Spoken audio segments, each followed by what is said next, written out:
A billionaire sees a black waiter feeding his disabled son. And his life is turned up. On the top floor of a luxury hotel, hanging like a jewel in the Manhattan sky, was the Celestial, a panoramic restaurant renowned as much for its dishes as for its hand-picked clientele. There, the powerful of this world came to eat, conclude discreet contracts, or enjoy a moment of calm above the tumult of the city. The one-way windows offered a breathtaking view of the skyline, of Central Park below, of the hustle and bustle of yellow taxis which, seen from here, looked like shiny toys in a glass box. In this world of precisely ironed tablecloths, silver cutlery and coded whispers between conglomerate heads, David Mensah has been evolving for more than 15 years.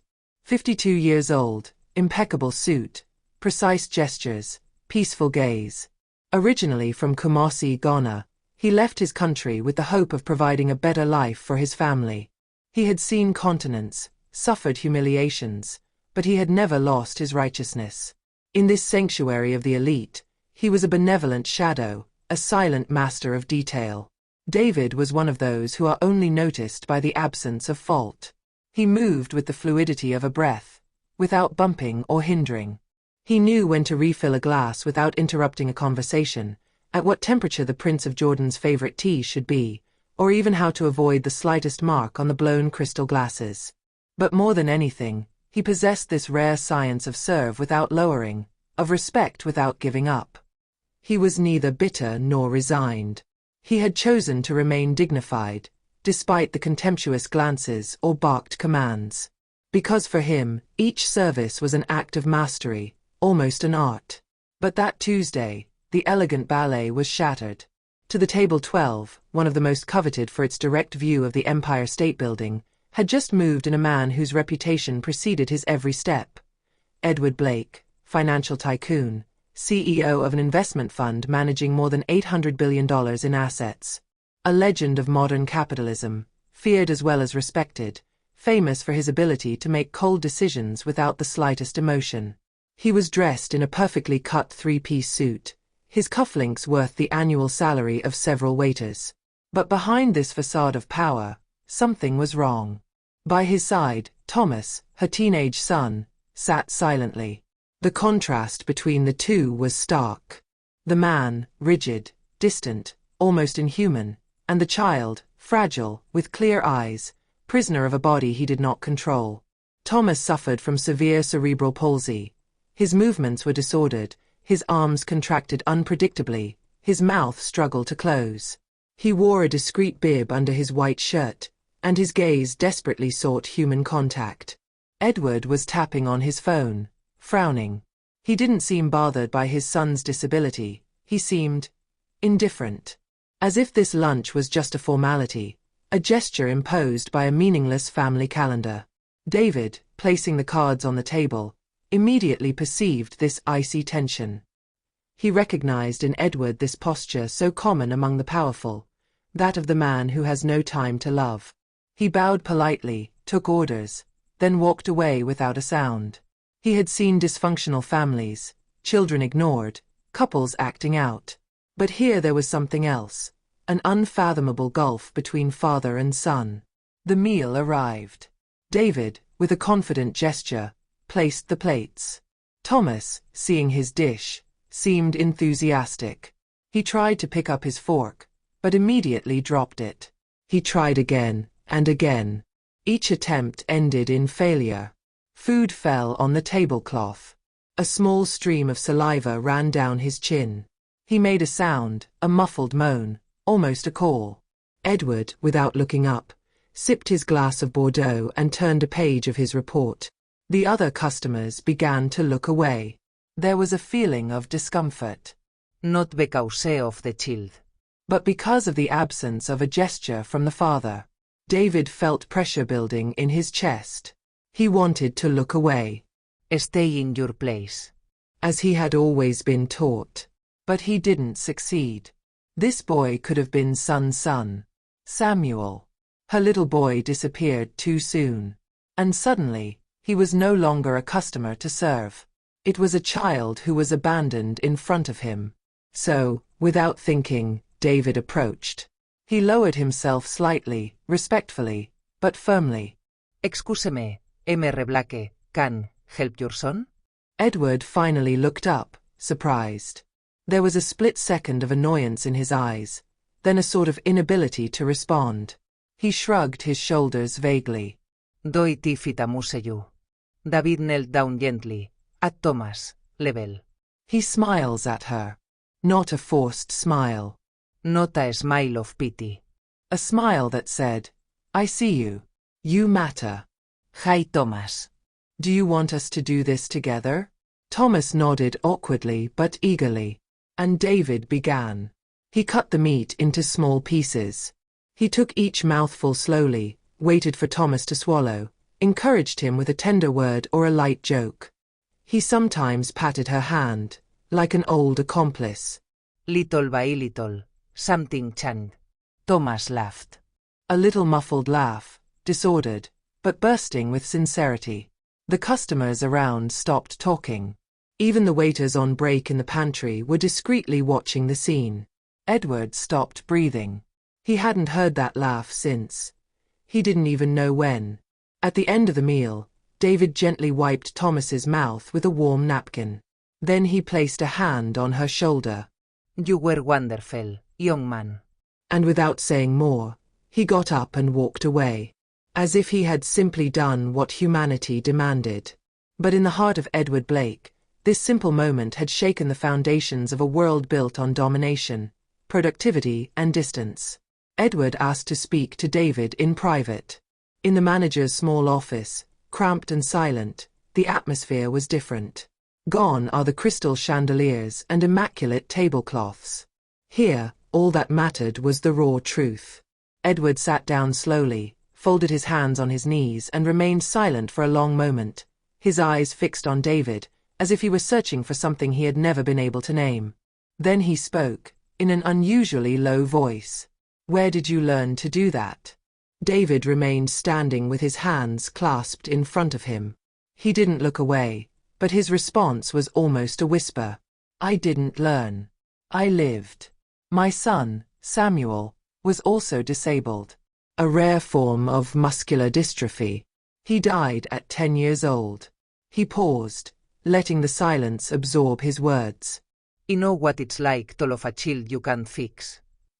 I know what it's like to stay up at night, wondering if you're doing enough.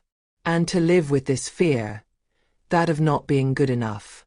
Edward looked down, slowly, as if something inside him had just broken. The fortress, the armor. He nodded slowly, almost ashamed of his own vulnerability. I don't know how to be a father to him, he whispered. I manage billions, I make decisions that shake the markets. But with him, I don't even know how to love him. I feel useless, awkward, uselessly there. David came closer and placed a firm, respectful hand on the armrest of the chair. We're starting small, he said. A look, a gesture, a word, each day. Love is not what we know. This is what we decide to give, even when we are afraid. Edward closed his eyes for a moment. Then he stood up, thanked David with a simple nod, the kind of gesture that, with him, spoke more than words. That day he did not return to work. Against all odds, he cancelled his meetings, his calls, his scheduled emergencies. He returned to the table where Thomas was still waiting for him. He sat down across from him, took a napkin, unfolded it awkwardly, and smiled at him. He helped her drink. He spoke to him. Simple, hesitant words. He asked her a question. Then another. And Thomas answered. Not perfectly, not clearly, but with a new light in his eyes. For the first time, Edward saw his son differently. Not as a challenge to manage, but as a whole being. A son who was waiting for us to join him. In the months that followed, Edward changed. Slowly. Humanly. He reduced his movements. He reorganized his schedule and refused conferences. He had a therapy room built for Thomas at home, but more importantly, he spent time there too. Not as a spectator. As a father. He learned to listen, to be patient, to no longer run away from what he did not understand. And he couldn't forget David. He often thought of this discreet man, dressed in black, whose calm had changed his life more surely than any business advice. He thought of this simple sentence: "We start small." So, one morning, Edward asked to see him again.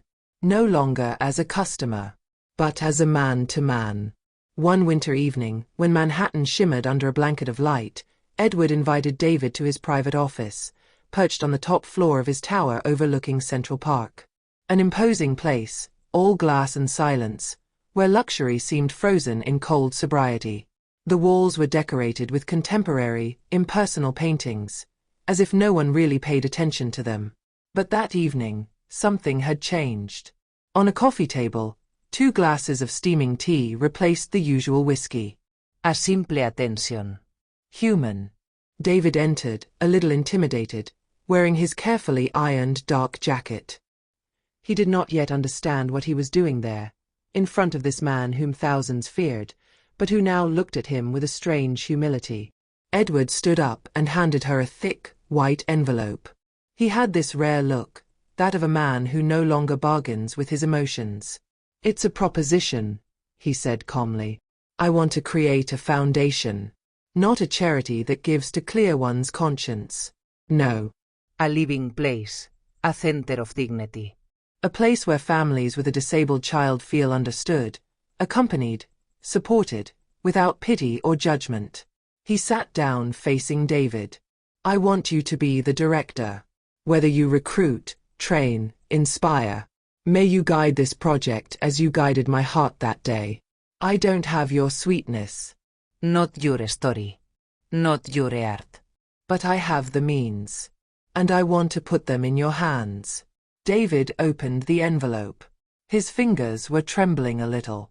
He read the documents. A clear, generous contract.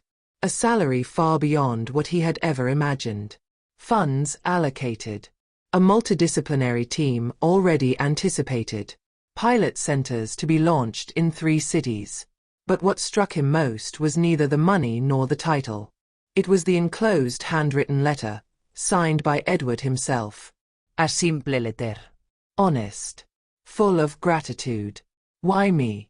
he finally asked, his throat tight. Edward stepped forward slightly, placed a hand on the table, and responded in a slow, calm, sincere voice. "Because that day, you didn't just help me feed my son. You taught me to love him. Really. And that, no diploma, no power, no money had ever given me that." David closed his eyes for a moment. He saw the face of his son Samuel again. His smile. Its fragility. He relives the sleepless nights, the hospitals, the silences, the small gestures. Then he opened them again, more determined than ever. "Then let's do it. But let's do it right." 2 years later, the Mensa Foundation for Dignity and Support had become a national model. Established in several large cities, it brought together caregivers, psychologists, educators, parents, and volunteers around a single principle. The dignity of children is not measured by their autonomy, but by the love we give them and the place we offer them in the world. David, now respected well beyond medical circles, gave lectures at universities, trained doctors in the human dimension of their profession, and spoke in schools to talk about inclusion. He hadn't changed. Always discreet, always precise, always human. But his voice carried. And it carried far. Thomas had made enormous progress. He laughed, spoke better, sometimes walked with assistance. But above all, he beamed.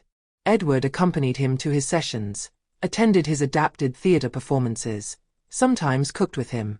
The powerful businessman had transformed. He had not left the business world, but he was no longer living for that world. He lived for his son. He had become a father. And often, when asked what had changed his life, Edward Blake would simply answer, "A black water." Invisible to the eyes of the powerful. He fed my son. He nourished my soul. Because sometimes, a simple gesture of love, in a world that no longer takes the time to look, can turn everything upside down.